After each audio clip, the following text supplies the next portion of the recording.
Módulo 2. Inducción CISO, rubro construcción. GSH Web Prevention, Silvina Lagos, técnico prevencionista.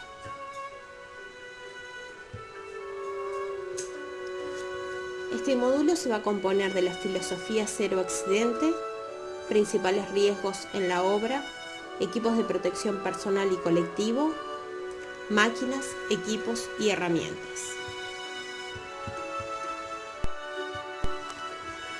¿De qué se compone la filosofía cero accidente? Los accidentes y enfermedades profesionales no son aceptables y pueden prevenirse. Siempre hay una posibilidad para prevenirlos. Los trabajadores tienen la obligación de colaborar con ello. Los jefes de obra, capataces y encargados son responsables de prevenir accidentes y enfermedades laborales. La capacitación y el comportamiento del personal es fundamental para una adecuada gestión en seguridad y salud laboral. El concepto cero accidente implica cero tolerancia al incumplimiento de las pautas definidas. Todos debemos dar cumplimiento a las medidas de seguridad y el incumplimiento generará que se realicen sanciones disciplinarias en su correspondiente escala. El cero accidente en la práctica es bastante difícil de llevar a cabo, producto de que todos somos seres humanos y no todos los días estamos tan despiertos o tan susceptibles a poder prevenirlos. Hay días que andamos más cansados, hay días que andamos más despistados, hay días que andamos más distraídos y eso puede generar que tengamos algún accidente. Por eso en la filosofía cero accidente hay un punto fundamental que a mí me gusta que se trabaje, que es el compañerismo. Cuando yo tengo un compañero que detecta que me olvidé de ponerme alguno de los implementos de seguridad, como por ejemplo voy a picar y me olvidé de ponerme los lentes, mi compañero, como compañero que es, va a detectar esa falta y me va a decir: compañero, te olvidaste de ponerte los lentes, ¿sí? Y eso no debe implicar en ningún momento que nosotros nos sintamos agredidos o juzgados, sino que es símbolo del buen compañerismo y el respeto que debe reinar dentro del centro laboral. Principales riesgos de la obra.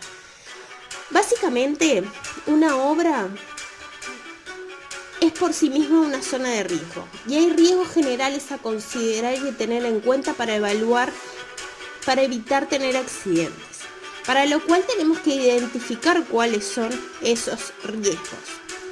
Básicamente podemos detectar 4 grandes grupos: los accidentes que tienen que ver o están relacionados con vehículos y maquinarias pesadas, como por ejemplo las retroexcavadoras o las excavadoras, los camiones, los bobcat,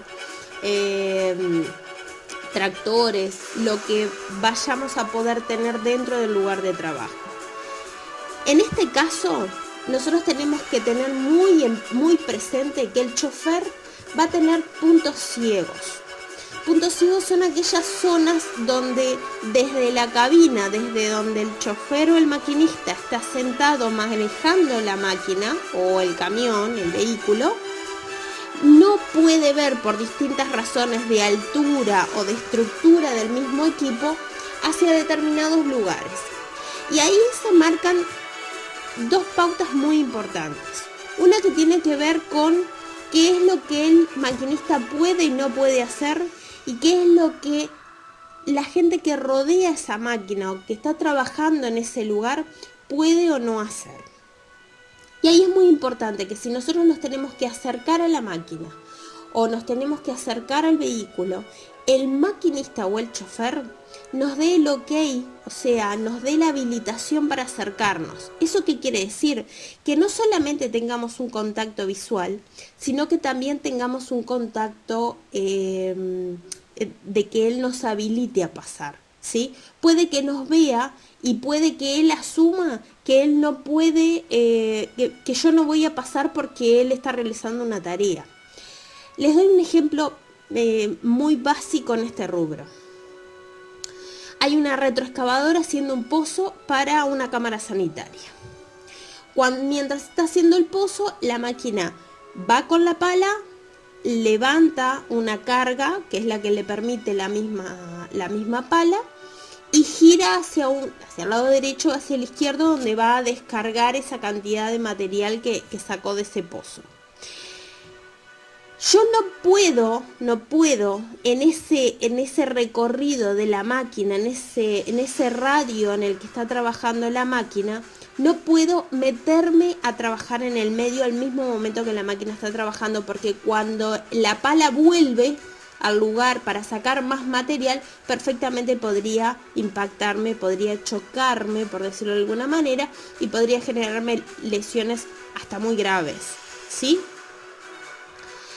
En cuanto a resbalones y caídas, existen las caídas a mismo nivel y a distinto nivel. Cuando hablamos de caída a mismo nivel, estamos hablando de caídas de resbalones y caídas sobre el mismo piso donde yo venía transitando. Cuando hablamos de caídas a distinto nivel, estamos hablando de caídas desde un nivel superior o hacia un nivel inferior, como pueden ser hacia un pozo o hacia una excavación, ¿sí? Ahí hay dos cosas que son muy importantes. Primero, que puedo llegar a resbalarme y no caerme, y eso es muy importante, como habíamos dicho en el módulo anterior, que comuniquemos que esas cosas suceden para tomar las medidas necesarias, poder señalizar o eliminar definitivamente lo que provocó ese resbalón. Y por otro lado, tenemos que hacia distinto nivel y hacia el mismo nivel, quizás hay zonas que vale la pena delimitar o señalizar particularmente, que puede ser una señalización con conos, puede ser una señalización con baranda o simplemente con cinta de pare, pero de alguna manera que podamos señalizar que esa zona está en condición de riesgo, ¿sí? Cuando hablamos de caídas a distinto nivel, ya sea desde un nivel superior o inferior, lo que ahí se recomienda siempre es delimitar la zona con barandas. O sea, que cuando yo tengo un desnivel, yo tengo que marcar que ese desnivel existe. Sobre todo evaluando y considerando si es una zona de paso o no es una zona de paso, si se trabaja durante el día o se trabaja durante la noche, y eso puede implicar de que no veamos el pozo o la excavación, la zanja o lo que fuera. Y en cuanto a las alturas, siempre delimitar la zona y complementar con los elementos contra caída, como son los arneses de seguridad y cuerda de vida a más de 2 metros de altura. Cuando hablamos de proyección de partículas, acá hablamos de dos cosas que también son importantes. Una, que es la proyección de partículas, que tiene que ver con la tarea que estoy haciendo, como por ejemplo cuando estoy cortando con la sierra circular o cuando estoy puliendo con la moladora, ¿sí? Que la misma tarea es la generadora de la proyección de partículas. Pero también existe otra que tiene que ver con las inclemencias del tiempo. Por ejemplo, estoy en una superficie muy polvorienta o estoy cerca de lugares donde haya arena o tierra seca, y eso puede generar que se levante viento y me dañe la vista. Para lo cual es obligatorio en esos casos el uso de lentes. ¿Por qué obligatorio? Porque la mayor parte de los accidentes que se producen por proyección de partículas generan secuelas que impiden al trabajador por 1 o 2 días volver al lugar de trabajo. Entonces, para evitar esas situaciones es que se utilizan los lentes de forma preventiva. Objetos que caen o impacto de objetos que operan con equipos pesados o de elevación de materiales. Ahí hay dos cosas también que son importantes. Una, que nosotros podemos tener caídas de objetos desde el borde de una superficie, como por ejemplo, yo estoy trabajando al lado de una zanja y pongo un balde. se desborona una parte porque se reseca con el viento, con el sol, con lo que sea, una parte de ese borde donde estaba apoyado el balde y el balde cae arriba mío o arriba del compañero. ¿Por qué? Porque se afecta su soporte, el lugar donde estaba apoyado. Y eso puede generar diferentes tipos de riesgos, dependiendo qué es lo que haya en ese balde, ¿sí?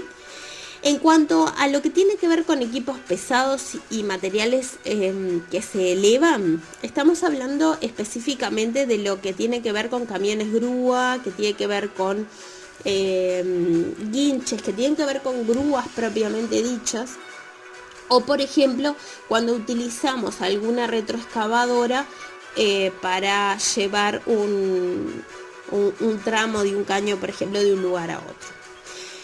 En estos casos nosotros lo que tenemos que hacer es permitir que la máquina haga su trabajo y prestar mucha atención en una cosa que parece muy básica, pero que a la hora de trabajar a veces se nos olvida, que es que si nosotros necesitamos ayuda para hacer la tarea de una máquina, es porque nuestro cuerpo no puede transportarlo por un tema de peso, de volumen, de movilidad, de distancia, ¿sí? Entonces, dejemos que la máquina haga ese trabajo y en caso de que necesitemos colaborar en ese traslado, utilicemos cuerdas que estén atadas a los extremos y que nos permitan ayudar al movimiento de la máquina para que no se generen golpes o que podamos dirigir correctamente a dónde es que va esa carga, ¿sí? Pero siempre y en todo momento tener claro el no acercarme, el no tener contacto con la carga, siempre y cuando esta carga no haya tocado el suelo, ¿sí? Equipos de protección personal y colectivo. Los equipos de protección personal son aquellos equipos que se los puede poner una persona a la vez. Y esto parece muy básico, pero evita confusiones. El equipo de protección personal es el casco, los zapatos, el arnés de seguridad, los lentes, la ropa, los protectores auditivos, los protectores respiratorios, todos esos protectores que lo puede usar una sola persona a la vez, ¿sí? En cambio, los protectores colectivos son protectores que en realidad son equipos que en realidad funcionan para proteger a más de una persona. Y ahí entran todo lo que es la señalización, ¿sí? Baranda, cinta de pare, conos, pero también todo lo que tiene que ver, por ejemplo, con la delimitación total de la obra, que tiene que ver con, por ejemplo, la protección del disco de las máquinas. ¿Por qué? Porque si se rompiera el disco puede que no solamente me lastime a mí, sino que lastime a algún compañero, ¿sí? Entonces se le llaman protecciones colectivas. Dentro de las mismas, básicamente, nosotros, por ejemplo, vamos a utilizar muy básicamente casco y zapatos, pero lentes, chalecos, los protectores auditivos y protectores respiratorios vamos a ir usando de acuerdo a la tarea que vayamos haciendo. Valga la aclaración, el casco se utiliza con la visera hacia adelante. La visera fue creada específicamente para protegernos de que si alguna caída de objeto golpeara nuestra cabeza o nuestra cara, la visera está específicamente diseñada para que no nos dañe la nariz. En el caso de que cayera un objeto y nos dañara la nariz, nosotros perderíamos tanta sangre que sería prácticamente imposible que llegáramos a un centro asistencial a asistirnos. Por esa razón, también el casco tiene una forma muy redondeada y de diferentes niveles para hacer que cualquier carga o cualquier objeto que caiga desde arriba o desde el costado se proyecte hacia otro lugar, o sea, cambia la dirección en la que ese objeto impacta contra mí. Recuerden que los equipos de protección personal o EPP, como vamos a ver en algunos lugares, básicos, son de su responsabilidad a partir del momento en que se les hace la entrega. La rotura intencional o la pérdida del mismo será responsabilidad directa del trabajador. Asegúrate que sea adecuado antes de usarlo. Úsalo de forma adecuada, como lo establece el fabricante, y si no sabes cómo, solicítale a tu encargado o capataz que te capacite. Inspecciónalos diariamente antes de usarlos. Si detectas que el mismo no está en óptimo estado de conservación, dirígete a tu encargado y solicítale el cambio del mismo. Recuerda que los equipos de protección personal no se deben alterar de ninguna forma. Comprenden todos aquellos equipos, accesorios y vestimentas que el trabajador emplea para protegerse de posibles lesiones.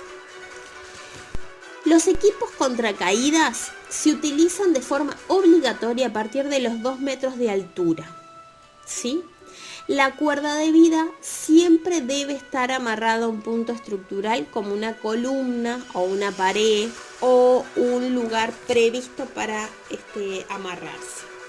Como pueden ver en la imagen, tenemos 3 factores: factor 0, factor 1 y factor 2. Para explicarles esto, es muy importante que miren las imágenes, ¿sí? En el factor 0, como pueden ver, que está en verde, el trabajador tiene a la altura de la cabeza o a la altura de la mano, es a la distancia entre la cabeza y la mano extendida con el brazo extendido, es la altura, digamos, ideal para amarrarse. ¿Por qué?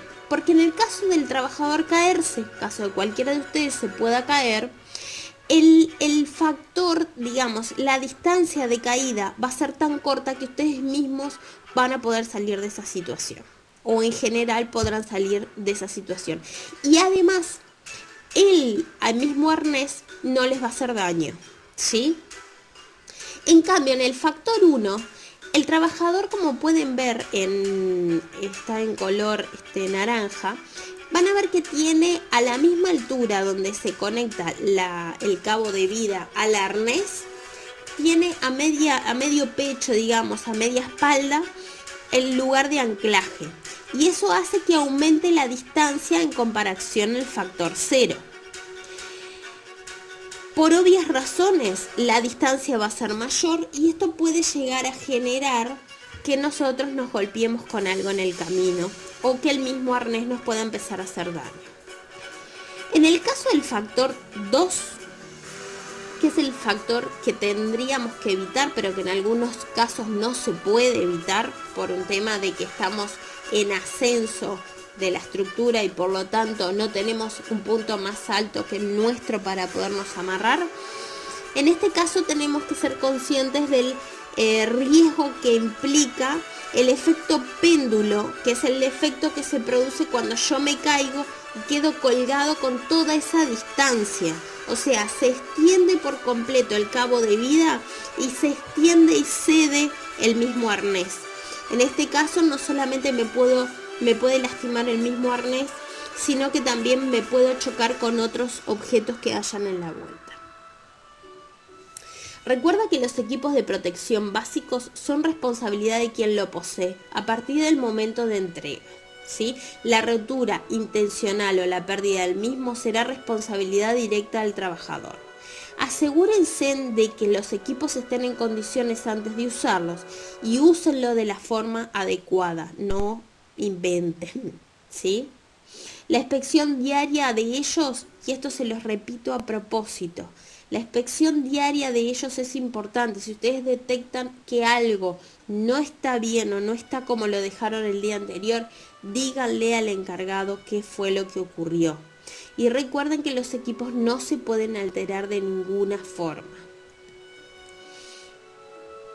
Bueno, los arneses de seguridad se utilizan a partir de los 2 metros de altura, ¿sí? Y eso es de forma obligatoria. En todas las tareas que deban manipular materiales, deba utilizar guantes de protección mecánica que pueden ser de cuero o similar. Si debe utilizar productos de albañilería o productos químicos, solventes o combustibles. Y debe utilizar guantes impermeables de nitrilo o PVC o otros similares. Si se encuentra en una zona de trabajo donde a 1 metro de distancia es difícil de escuchar lo que dice la otra persona, eso quiere decir que el nivel de ruido está por encima de lo permitido y estas condiciones deberán utilizar una protección auditiva. Si realiza tareas donde se genera polvo, humos, vapores, deberá utilizar protección respiratoria.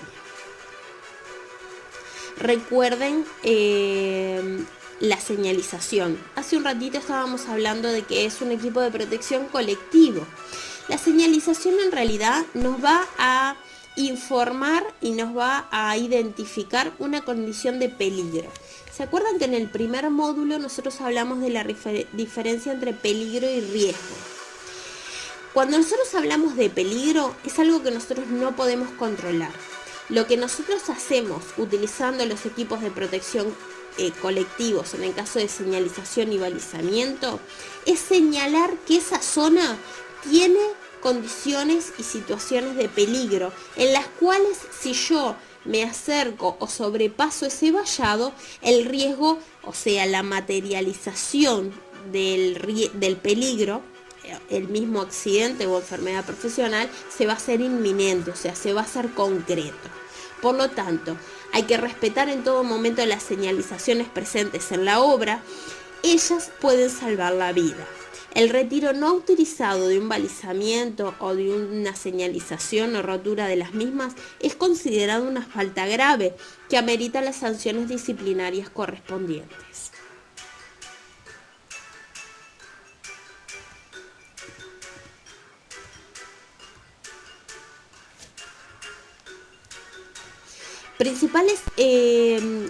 Los principales riesgos derivados de equipos, máquinas y herramientas son la fricción o abrasión, quemaduras, proyección de objetos, proyección de partículas, atrapamientos, aplastamientos, punzamientos, golpe o cortes. Hay muchos más dependiendo de las máquinas, equipos y herramientas, pero esta diapositiva está específicamente diseñada para que ustedes vean cuánto daño pueden hacer las máquinas cuando están en malas condiciones, cuando nosotros no sabemos utilizarlas, cuando están en una situación riesgosa la máquina, o sea, no está en una situación estable o yo estoy parado de forma inestable o en un lugar que ya de por sí es riesgoso, ¿sí? Estas son parte de los riesgos que se pueden detectar en el uso o en el mal mantenimiento de los equipos. Los invito al próximo módulo donde vamos a trabajar otros temas en mayor profundidad. Gracias.